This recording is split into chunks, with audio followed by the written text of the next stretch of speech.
안녕하세요. 1편 PPT 설명에 이어서 2편 2-5단원 Yes or No 수업 꿀팁에 대해 알려드리도록 하겠습니다. 우리 수업에서 제일 핵심인 원숭이 카드입니다. 파란색이 기본 몽키 카드, 녹색이 추가 몽키 카드입니다. 기본 몽키 카드로만 수업을 해도 되지만 좀 더 높은 수준을 원한다면 녹색 몽키 카드까지 사용하면 됩니다. 이 몽키 카드를 자세히 살펴보면 규칙이 있습니다.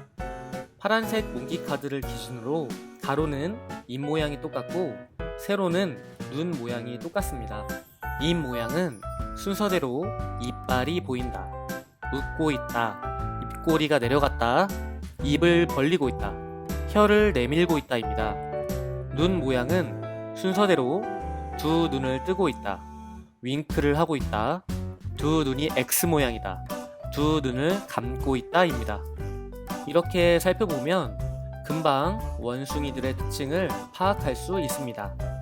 녹색 몽키 카드는 약간 변형된 것을 볼 수 있습니다. 기본적으로 안경이나 리본과 같은 액세서리가 추가되었고 파랑 몽키 카드에서는 볼 수 없었던 입 모양도 나옵니다. 기본 파랑 몽키 카드로만 훈련을 했다면 과연 21번 원숭이를 분류해낼 수 있을까요? 여기서 문제가 생깁니다. 파랑 몽키 카드에서는 볼 수 없었던 입 모양과 액세서리가 나오기 때문이죠. 이러한 상황을 우리 현실 상황에 가져와 보면 이해하기가 더 쉽습니다. 만약 자율주행차에 인공지능 시스템이 사전에 입력받지 못한 사물이 주변에 나타날 때 어떻게 반응해야 할까요? 멈춰야 할까요? 계속 달려야 할까요? 이렇듯 인공지능의 한계에 대해서도 생각해 볼 수 있습니다. 책에 제시된 두 가지 세트 중에 훈련 데이터 15개의 세트입니다. 이미 동물원에 살고 있는 15마리의 원숭이를 분석한 표입니다. 여러 가지 분류 기준으로 나눌 수 있지만 제일 효율적으로 분류 기준을 세울 수 있는 방법이 있습니다. 숫자가 작은 쪽의 분류 기준을 사용하되 다른 쪽과 제일 구별이 잘 되는 분류 기준을 먼저 사용하는 것입니다. 여기서는 이빨이 보인다와 두 눈을 뜨고 있다 기준을 먼저 사용하는 것이 가장 효율적으로 두 집단을 분류할 수 있을 것 같습니다. 앞서 분석한 표에 따라 실제 의사결정 나무를 만들어 보았습니다. 이빨이 보이는 경우는 무조건 무는 원숭이이며 남은 원숭이들 중 두 눈을 뜨고 있는 원숭이 역시 무는 원숭이입니다. 이렇게 무는 원숭이 6마리가 모두 분류되었으므로 나머지 원숭이들은 자연스럽게 물지 않는 원숭이가 됩니다. 이렇게 15마리의 원숭이가 모두 분류를 완료되면 끝나게 됩니다. 분류 모델을 완성했으므로 마지막으로 테스트 데이터, 즉 새로 이사온 원숭이들로 검증을 하게 됩니다. 첫 번째 원숭이는 이빨이 보이므로 무는 원숭이, 두 번째 원숭이는 두 눈을 뜨고 있으므로 무는 원숭이, 나머지 3마리는 두 경우에 해당되지 않으므로 모두 물지 않는 원숭이가 됩니다. 이 과정을 모두 담은 학생용 학습지입니다.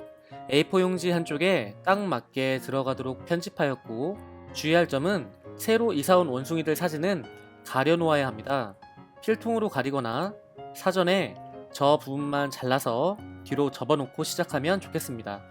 먼저 봐버리면 의사결정 나무를 만들면서 계속 확인을 하게 되어 수업에 방해가 됩니다.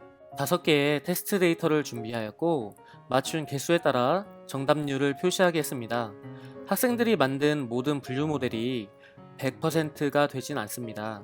모두 완성한 후에는 발표의 시간을 갖고 왜 서로 다른 분류 모델이 되었는지 이야기를 나누며 토의하는 시간을 가지면 좋겠습니다. 중요한 것은 학생들이 자신의 학습 과정을 설명하고 모드먼들과 비교하며 수정해 나가는 과정입니다. 100% 정확한 분류 모델은 없을 수 있기 때문입니다. 책에 제시된 두 가지 세트 중에 훈련 데이터 10개 세트입니다. 무는 원숭이 4마리, 물지 않는 원숭이 6마리입니다. 효율적인 분류 기준을 만들기 위해 무는 원숭이를 기준으로 분류 기준을 작성하면 되고 입을 벌리고 있다라는 기준이 3마리에 적용되므로 가장 좋은 분류 기준이며 다음으로 눈이 X 모양이다라는 기준은 2마리에 적용되므로 두 번째 분류 기준이 됩니다. 분류 기준에 따른 의사결정 나무입니다. 입을 벌리고 있거나 눈이 X 모양이면 무는 원숭이, 나머지는 물지 않는 원숭이입니다. 이 기준에 따른 테스트 데이터 검증 결과입니다. 앞서 만든 의사결정 나무에 따라 검증을 하면 이렇게 결과가 나오게 됩니다. 이에 따른 학습지와 모범 답안입니다. 다시 한번 말씀드리면 중요한 것은 학생들이 자신의 학습 과정을 설명하고 모드먼들과 비교하며 수정해 나가는 과정입니다. 100% 정확한 분류 모델은 없을 수 있습니다. 실제 6학년 학생들과 80분 동안 수업한 결과입니다. 24명의 학생들과 짝 활동으로 진행하였습니다.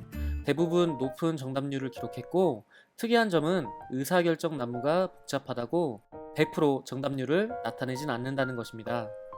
과적합이란 용어로도 설명할 수 있는데, 간단히 말하면 훈련 데이터에만 집중하여 훈련 데이터에게만 잘 맞는 현상입니다.